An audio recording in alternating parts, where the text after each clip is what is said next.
आइए आज हमारे स्टूडियो में मौजूद हैं चांदपुर दीरा के निवासी अमित यादव, जो कि दिल्ली में चल रहे किसान आंदोलन के हिस्सा भी रह चुके हैं। ये अखिल भारतीय परिवार पार्टी और भारतीय किसान समिति से जुड़े हुए हैं। आइए हम इनसे बात करते हैं। अमित जी, आपका बहुत बहुत स्वागत है कि आपने हमारे स्टूडियो में अपना कीमती समय दिया। बहुत बहुत धन्यवाद कोशी न्यूज़ का, बहुत बहुत धन्यवाद। कोशी न्यूज़ इस क्षेत्र के लिए बहुत अच्छा काम कर रही है। मैंने कई चीज़ें इंटरव्यू उनका देखा जो कि इस क्षेत्र के ज़मीनी स्तर के मुद्दे को उठाते हैं, तो इसका मुझे आप लोगों का काम बहुत अच्छा लगा और बहुत जितना आप लोग का तारीफ़ किया जाए उतना कम है। इसी तरह लगे रहिए अपने क्षेत्र की जनता की सेवा के लिए और मुद्दों को उठाते रहिए। जो जनता के आँख और कान में आँख से दिख नहीं रहा है, कान से सुन नहीं रहे जनता के ज़मीनी स्तर के मुद्दे, उसका आप लोग एक माध्यम बने, उनके मुद्दों को उठाए और सदन तक पहुँचे। जी, तो चलिए आज कुछ चर्चा करते हैं। जैसे कि सबसे पहले हम जानना चाहते हैं कि भारत सरकार 3 नए कृषि कानून जो पास किए हैं, जिन पर इतना बड़ा आंदोलन हो रहा है, जिसकी चर्चा पूरे विश्व भर में है, वो कानून क्या है और इसमें क्या खामियां है, इसके बारे में कुछ बताइए। सबसे पहले कानून 3 नहीं 2 ही हैं और एक अमेंडमेंट है। एसेंशियल कमोडिटी एक्ट में अमेंडमेंट किया गया है और वो कानून पहले से था। मुख्य रूप से 2 कानून है, एपीएमसी एक्ट, दूसरा कॉन्ट्रैक्ट फार्मिंग। इसमें सरकार का अलग अपना कहना है कि इसमें ये फ़ायदे हैं और किसान, हम जैसे लोगों का जो किसान आंदोलन के हिस्सा रहे, हमारा कहना है इसमें ये नुकसान है। अब सरकार की पक्ष तो नहीं रखूँगा, यहाँ पे सरकार क्या कह रहे हैं और हम लोग अपनी संगठन या संयुक्त किसान मोर्चा, भारतीय किसान समिति का जो भी पक्ष है वो हम रखेंगे। सबसे पहले एपीएमसी एक्ट के तहत देश में ये बात सही है कि 40,000 मंडियों की आवश्यकता थी और फिलहाल में 8,000 के आसपास मंडियां हैं। आवश्यकता तो थी मंडियों की, लेकिन ये मंडियां सरकारी मंडियां के जगह प्राइवेट मंडियों को प्रमोट किया गया है सरकार की तरफ से। अब प्राइवेट मंडियों में क्या होगा कि किसान 1 साल 2 साल 3 साल फसल बेचने जाएगा प्राइवेट मंडियों में। अच्छा कमरा होगा, अच्छा बोलने का तरीका होगा, क्योंकि वो लोग बड़े बड़े मैनेजमेंट इंस्टीट्यूट से MBA का कोर्स करके आएंगे और किसानों से वो कहेंगे आइए बैठिए चाय पीजिए और आपके फसल अगर उस मंडियों में आपको मान लेते हैं कि मक्के की कीमत 1,000 रुपये है तो हम आपको 1,100 रुपया देंगे। प्राइवेट मंडियाँ कहेगी ऐसा, और प्राइवेट मंडियाँ 1 साल 2 साल 3 साल तक ऐसे करेगी। किसान को भी लगेगा भाई हम तो खेत में काम करने वाले व्यक्ति हैं और गलती से हमारे नया चप्पल भी हम पहन लें तो उसको दिन देख के पहनते हैं कौन सा दिन हमारे लिए शुभ होगा। और तो किसान को लगेगा भाई हमारा इतना अच्छा ट्रीट किया जा रहा है प्राइवेट कंपनियों जगह हम लोगों का, और इतना चाय भी पिलाया जा रहा है, अच्छा स्वागत भी किया जा रहा है, हमसे अच्छे तरीके से बात भी किया जा रहा है।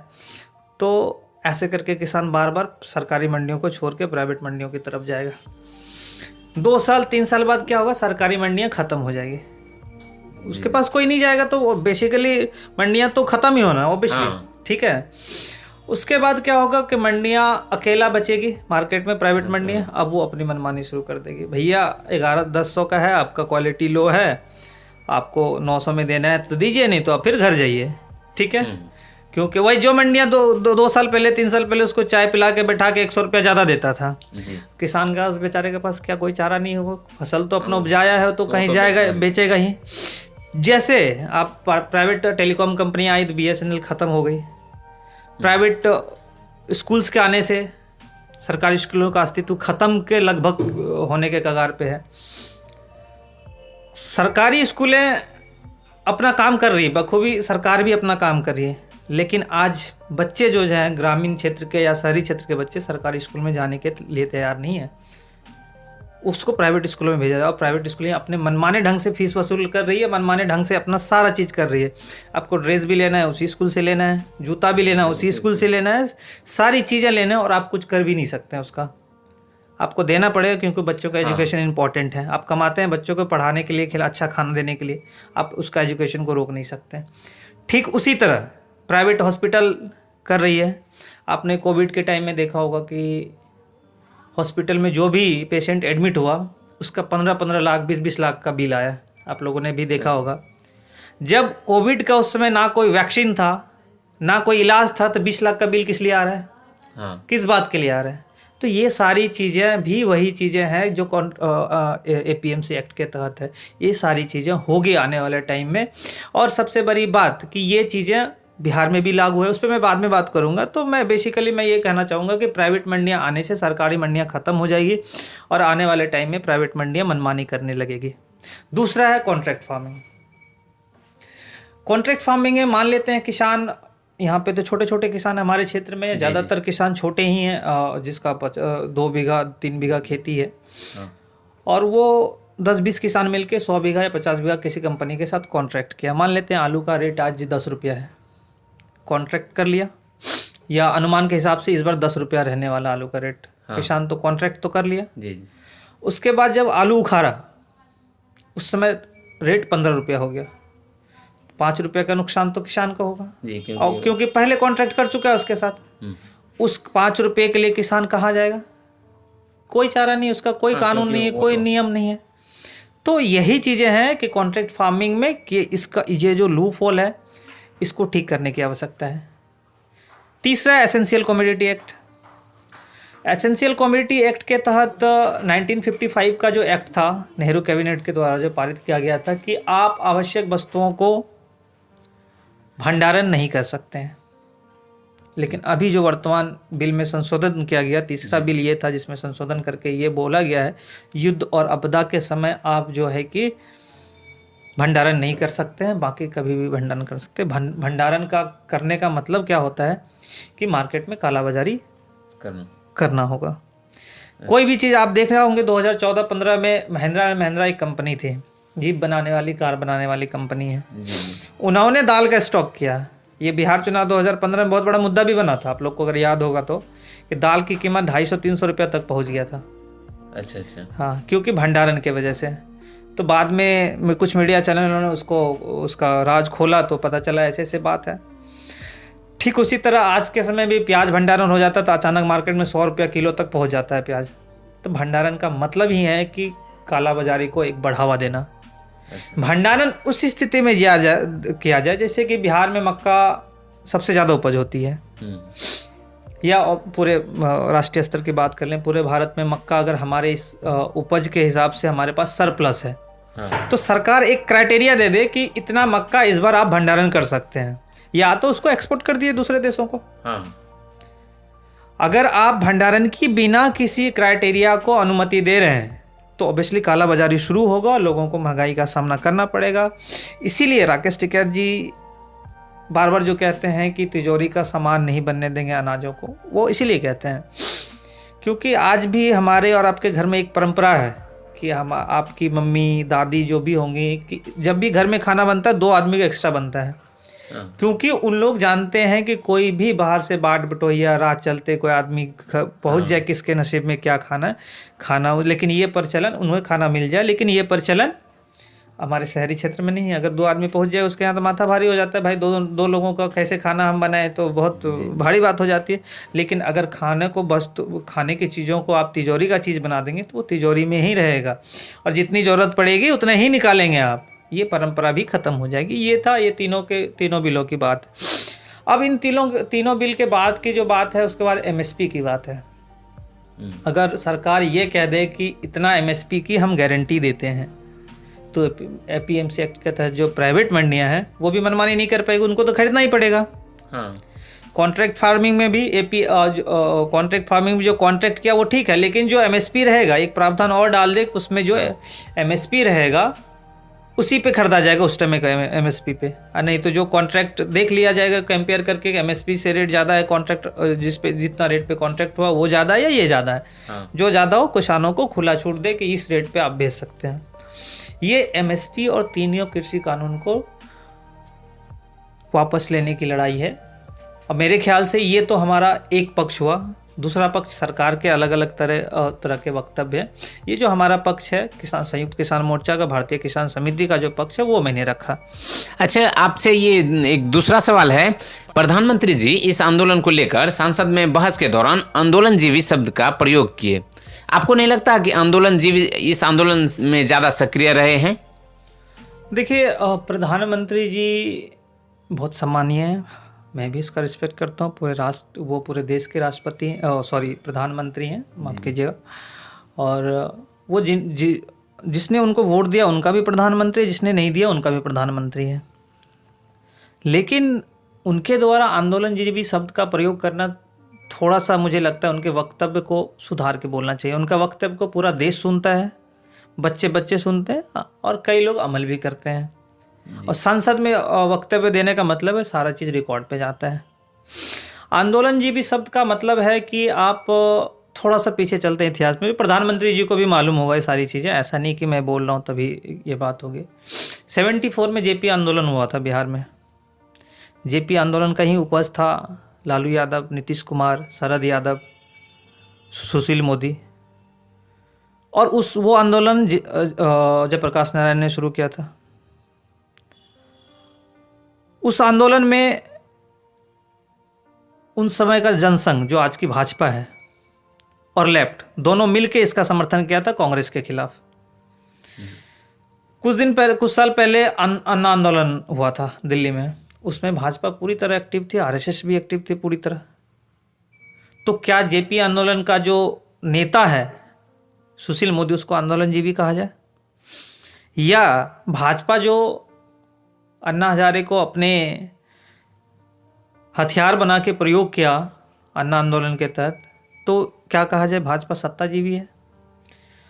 उतनी अभी बंगाल में चुनाव हो रहा है, सिंगूर और नंदीग्राम का आंदोलन हुआ था, उसमें टीएमसी और भाजपा ने मिलके लेफ्ट के खिलाफ आंदोलन किया था। क्या ये जितने भी लोग, जितने आंदोलन का मैंने उदाहरण दिया, उसमें कई नेता सक्रिय रहे, क्या सारे आंदोलनजीवी हैं? आंदोलन देखिए क्या होता है, एक वैचारिक समूह बनता है और वैचारिक सहमति होती है जी। जब आप कुछ दिन पहले आपने देखा होगा कि अर्नब गोस्वामी को मुंबई पुलिस ने अरेस्ट किया था, तो उस विचारधारा के जितने भी लोग थे अर्नब के समर्थन में आ गए थे कि भाई अर्नब के साथ गलत हुआ, और उसके जो अपोजिट विचारधारा के थे, दूसरे विचारधारा के, वो तालियां बजा रहे थे। तो वो क्या था, वो अर्नब गोस्वामी कोई नेता नहीं है, एक वैचारिक सहमति हुई उसके साथ, एक विचार के लोगों की वैचारिक समूह बना। ठीक उसी तरह मान लेते हैं कि रवीश कुमार के साथ कुछ हो जाता है, तो अब क्या होगा, उस समय जो उसके समर्थन में थे अर्नब गोस्वामी के, आज वो विरोध में आ जाएंगे रवीश कुमार के, और जो विरोध में थे उस समय आज रवीश कुमार के समर्थन में आ जाएंगे।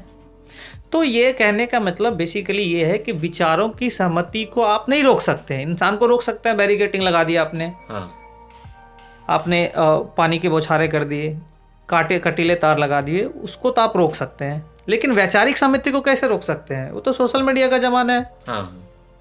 आज ना कल तो वो किसी न किसी रूप में घूम फिर के उस विचार के साथ मिलेगा ही मिलेगा। तो प्रधानमंत्री जी को कहने से पहले ज़रा सोचना चाहिए, थोड़ा इतिहास पे भी काम करना चाहिए उनको, और जो उन्होंने कहा है तो थोड़ा सा इस वक्तव्य को लेके मैं चाहता हूं कि थोड़ा सार्वजनिक रूप से वो कुछ ज़रूर कहेंगे, इस स्पष्टीकरण रखेंगे। जैसा कि आपने ये थोड़ा सा बंगाल को लेकर भी चर्चा की, अभी चुनाव का वहाँ पे माहौल गर्म है, उन पे थोड़ा सा बोलते हैं, जैसे कि आप राजनीतिक पार्टी से भी जुड़े हुए हैं, और ममता बनर्जी आजकल खुद को हिंदू साबित करने में लगी हुई हैं, मंच पे उन्होंने चंडी पाठ भी किए। आपको लगता है भाजपा के सामने हिंदू वोटर्स को प्रभावित कर पाएंगी? देखिए, अगर मैं हिंदू हूँ तो हिंदू हूँ जी, ये साबित करने की किसी को ज़रूरत नहीं है। मैं जन्मजात हिंदू हूँ, मरूंगा भी हिंदू, बाय बॉर्न हिंदू हूँ। उसी तरह अगर कोई मुसलमान है तो मुसलमान है, उसको साबित करने की ज़रूरत क्या है? अब सवाल ये आता है कि ममता बनर्जी को चंडी पाठ क्यों करना पड़ा, उन्हें हिंदू खुद को साबित क्यों करना पड़ा? ये सबसे बड़ा सवाल है जी। सवाल ये इसलिए है कि इन लोगों ने पूरी राजनीतिक जीवन अपीजमेंट की पॉलिटिक्स किया है जी। कभी किसी ने हिंदुओं का तुष्टीकरण किया, कभी किसी ने मुसलमानों का तुष्टीकरण किया, लेकिन आज हिंदू मुसलमान दोनों में एक बड़ा वर्ग ऐसा है जो फाइनेंशियल स्टेटस से गुजर रहा है, अच्छी शिक्षा से नहीं मिल पा रहा है, अच्छी स्वास्थ्य सुविधा से वो वांछित है। अगर इन सब पे काम किया होता तो शायद आज उसको हिंदू साबित करने की ज़रूरत नहीं पड़ती। हमारे पार्टी के जो संस्थापक है श्री शाहनवाज चौधरी जी, वो हमेशा कहते हैं धर्म की राजनीति नहीं होनी चाहिए, राजनीति का एक धर्म होना चाहिए जी। ये बात उनकी सबसे ज़्यादा प्रभावित करती है मुझे। इन लोगों ने क्या किया, हमेशा धर्म की राजनीति किया है। इसलिए आज ममता बनर्जी हिंदू है, सब जानते हैं कि हिंदू है, ममता बनर्जी हिंदू है, लेकिन आज उनको हिंदू साबित करने की जरूरत क्यों पड़ी? बात यह है कि सारे पार्टियां ना धर्म को तुष्टीकरण को लेके बेकाबू हैं, को एक साथ लेके डेवलपमेंट की पॉलिटिक्स करने को आज तैयार नहीं है। आज जहां हम लोग बैठे हैं एक अच्छा खासा मार्केट है यहाँ पे, ये मुझे लगता है बहुत आज़ादी के समय में ये स्थान जो है ना बहुत मायने रखता है, उसमें गांधी जी ने भी आया, हाँ, चर्चा और आज़ादी के समय भी। लेकिन आज भी यहाँ पे अगर कोई सीरियस एक्सीडेंट हो जाता है, सीरियस बीमार पड़ जाता है, आसपास 40 से 50 किलोमीटर तक कोई सुविधा नहीं कि अच्छे अस्पताल में जा सकते हैं। ये स्थिति कमोबेश सब जगह की यही है कि तुष्टीकरण की राजनीतिक ना होता तो आज इनको खुद को हिंदू साबित करने की जरूरत नहीं पड़ती। और वैसा जैसा कि बोलने में आया कि चंडी पाठ के बारे में, तो वो हाँ, करने की जरूरत नहीं, वो चंडी पाठ करने की जरूरत ही नहीं पड़ती। चंडी पाठ क्यों कर रहे हैं? तो उसको उनको साबित कर रहे हैं कि भाई मैं भी हिंदू हूँ। जो हिंदू वोटर बीजेपी की तरफ जा रहे हैं तो हमको वोट दो क्योंकि मैं भी हिंदू हूँ। अच्छा। अगर उन्होंने डेवलपमेंट की पॉलिटिक्स किया होता तो लोगों को खुद पता चलता। लोग इतने बेवकूफ़ नहीं, जनता लोकतंत्र में आज के समय में इतनी बेवकूफ़ नहीं है। अगर कोई छोटा सा बनियान भी खरीदने जाते हैं ना, 4 दुकान देख के खरीदते हैं वो 5 रुपये बचाने के लिए, और ज़िंदगी का फैसला करने जाते हैं तो किसी को वोट डाल के तो नहीं आ जाएंगे, वो सब कुछ देख के करते हैं लोग। जितना समझते हैं जनता उतनी मूर्ख नहीं, जनता बहुत ही होशियार है यहाँ की, क्योंकि 5 साल में एक बार उनको ये पावर मिलती है। हाँ, 5 साल में एक बार मिलता है। तो हाँ, सदुपयोग ही करेंगे, सदुपयोग ही करेंगे और सोच समझ कर ही डालेंगे। और आजकल सोशल मीडिया का जमाना, क्या सही है क्या गलत है सबके पास पहुँच जाता है। जी जी। ये ममता बनर्जी को लेकर के एक और भी चर्चा में आ रहे हैं बात कि ममता बनर्जी को पैरों में चोट लगी, उनके चुनाव आयोग में शिकायत करने भी गए थे, उनके ऊपर हमला किया गया। हम एक लोकतांत्रिक देश में रहते हैं, आपको लगता है कि ये लोकतंत्र के लिए सब सही है? देखिए, ममता बनर्जी को हमला किया गया ये बात मैं नहीं मानता हूँ। ये एक सिंपैथी लेने का एक तरीका है, ये चलता आ रहा है देश में। अब जैसे अरविंद केजरीवाल जी ने भी खुद के ऊपर हमला करा के वो गांधी जी के समाधि पे पहुंच गए राजघाट। लोग भी सोचने लगे कि भाई कितने बड़े गांधीवादी हैं, लोग ने उसे थप्पड़ मार दिया, फिर भी गांधी के समाधि पे जाके वो कह रहे हैं कि नहीं नहीं मैं उनको माफ़ करता हूं। तो लोगों को मन में लगता है कि कितना भोला वाला आदमी है। तो सिंपैथी एक गेन होता है, ठीक है। फिर वही अरविंद केजरीवाल कुछ दिन बाद ये कहते हैं कि हाँ मैं एनआरकी हूँ, मैं अराजक हूँ, अराजकता फैलाता हूँ, खुल के मनसों से कहते हैं। तब गांधीवादी उनके अंदर से ख़त्म हो गई थी। तो ये उसी तरह ममता बनर्जी भी एक सिंपैथी लेने के, कहीं से मुझे नहीं लगा कि उनके ऊपर हमला हुआ है। ये मैं इस बात को स्पष्टीकरण नहीं दे सकता, ये जाँच का विषय है, चुनाव आयोग का विषय है। तो चुनाव आयोग इस पे संज्ञान ले। अगर हमला हुआ है तो मुझे नहीं लगता, जो वीडियो मैंने देखा है, कि किसी का हमला हुआ है। दुर्भाग्यपूर्ण हुआ भी होगा तो जो है कि चुनाव जो है कि संवैधानिक रूप से लड़ना चाहिए, जनता के एक वैचारिक रूप से लड़ना चाहिए। जनता के बीच में जाके जो अपना बात ऊपर रखेगा वो जनता उसकी होगी। हाँ। सीधी सी बात है, ये हमला करने की कोई ज़रूरत नहीं है। और मैं फिर से कह रहा हूँ, उनके ऊपर कोई हमला मुझे नहीं लगता हुआ है। एक सिंपैथी गेन करने का तरीका है। और काम, फिर वही कहूँगा, काम अगर किया होता जिस सिंपैथी लेने की कोई ज़रूरत नहीं पड़ती उन्हें। इसी बात को लेके थोड़ा एक बात और आ रहे हैं कि प्रशांत किशोर ममता बनर्जी के लिए काम कर रहे हैं। एक रणनीतिकार के रूप में प्रशांत किशोर को आप कैसे देखते हैं? क्योंकि ये पहले से भी वे अलग अलग पार्टी के लिए काम कर चुके हैं और सरकार बनवा चुके हैं, उसके बारे में कुछ कहें। देखिए, प्रशांत किशोर राजनीतिक को लेके बहुत अच्छा रणनीतिकार है, सरकार बनाने के लिए बहुत अच्छा रणनीतिकार है, नो डाउट। उन्होंने रन फॉर यूनिटी के और कई तरह के कैंपेन किए, चाय पे चर्चा, इस तरह के मोदी जी के लिए 2014 में कैंपेन किया उन्होंने। बहुत अच्छा स्ट्रैटेजी बनाते हैं वो, और रणनीति भी बनाते हैं अलग अलग पार्टियों के लिए, और काम भी अच्छा करते हैं। पॉलिटिकली सब सही है। लेकिन उनका जो है सरकार बनाने का दूसरा तरीका, दूसरा पहलू जिस पे बहुत कम चर्चा होता है, इकोनॉमिकली भारत के इकोनॉमी के लिए बहुत ही डेंजरस है। फ्री उनका ही वो बस टिकट फ्री कर दो, ये फ्री कर दो, वो फ्री कर दो, कर्ज माफ़ी, ये उनके दिमाग की उपज है। फ्री वाला भी उनके दिमाग की उपज है। इससे कहीं ना कहीं देश को आर्थिक नुकसान पहुंच रहा है, आर्थिक नुकसान पहुंच रहा है। मान लेते हैं आज देखिए डीटीसी, दिल्ली का जो डीटीसी है वो घाटे में चल रहा है, दिल्ली जल बोर्ड घाटे में चल रहा है, मेट्रो भी घाटे में चल रहा है।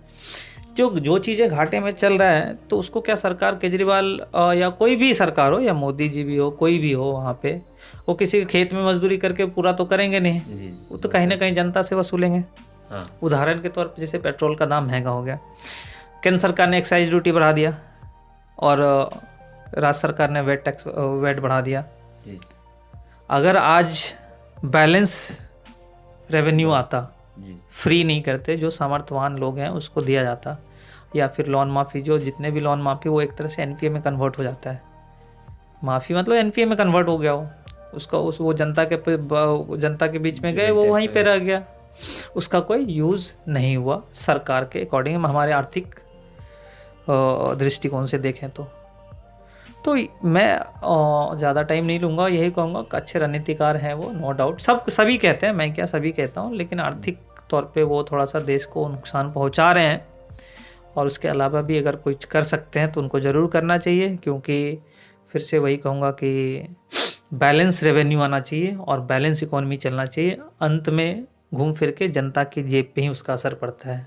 पेट्रोल का जैसे मैंने उदाहरण दिया, आज अगर बैलेंस रेवेन्यू आता और इकोनॉमी बैलेंस होता तो शायद जो है कि पेट्रोल में केंद्र सरकार एक्साइज ड्यूटी कम कर सकती थी और राज्य सरकार वेट कम कर सकते थे, जिससे कि पेट्रोल भी कुछ, हाँ, पेट्रोल भी सस्ता होता और रेवेन्यू भी कैलकुलेटिव और बैलेंस तरीके से आता। एक मैंने उदाहरण दिया पेट्रोल का, ऐसे कई चीज़ें हैं। ऐसे और भी हाँ, बहुत कुछ है।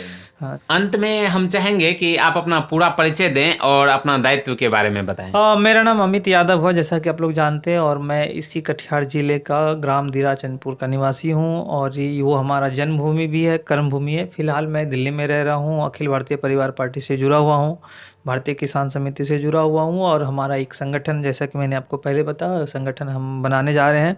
अब बहुत जल्द ही उसमें सारे आप सभी मीडिया कर्मियों को इनवाइट करूंगा, और उस संगठन में अगले 6 महीने में हम लोग 1 लाख लोगों को, मेंबर को जोड़ने, इस जिला में 1 लाख एक्टिव मेंबर को जोड़ने का हम लोग काम करेंगे, और पार्टी का भी सदस्यता एक्टिव मेंबर, बेसिक मेंबर्स पे हम लोग काम जल्दी ही शुरू कर रहे हैं। और बल्कि शुरू क्या करना है, अब पार्टी का मेंबरशिप तो चल रहा है, लगातार चल रहा है, और हमारा जो संगठन होगा जो आगे चल के जनता के जो बेसिक कामों में जैसे मदद करेगी, जो बेसिक गरीब जनता है उनको कई चीज़ें प्रोवाइड नहीं हो पाती है, उनके शादियों में खर्च बहुत सारा आते हैं, वो कर नहीं पाते हैं अच्छे घरों में शादी, और किसी का मर गया, श्राद्ध के लिए पैसे नहीं है, तो इन सब छोटे छोटे चीज़ों पे काम करेगी। और उसका हम लोग जैसे हैं हम लोग ओपनिंग करेंगे, आप सभी मीडिया कर्मियों को इन्वाइट करेंगे, और हम लोग जल्द ही 6 महीने के अंदर अंदर 1 लाख, सिर्फ जो इसी ज़िले भर के हैं फिलहाल यहाँ से शुरू करें, 1 लाख मेंबर जोड़ेंगे बहुत जल्द। तो आज हमने अभी बातचीत में कृषि बिल और बंगाल चुनाव को लेकर चर्चा की, जिनमें हमारे अमित जी का बहुत बहुत योगदान रहा। हम अमित जी का बहुत बहुत धन्यवाद देना चाहते हैं कि उन्होंने अपना कीमती समय हमारे स्टूडियो में दिया और आप लोगों के सामने अपने वक्तव्य रखे। इनका बहुत बहुत धन्यवाद जी, बहुत बहुत धन्यवाद कोशी न्यूज़ का, और आप लोग इसी तरह काम करते रहिए, जनता के मुद्दों को उठाते रहिए ताकि वो सदन तक पहुँचे। बहुत बहुत धन्यवाद।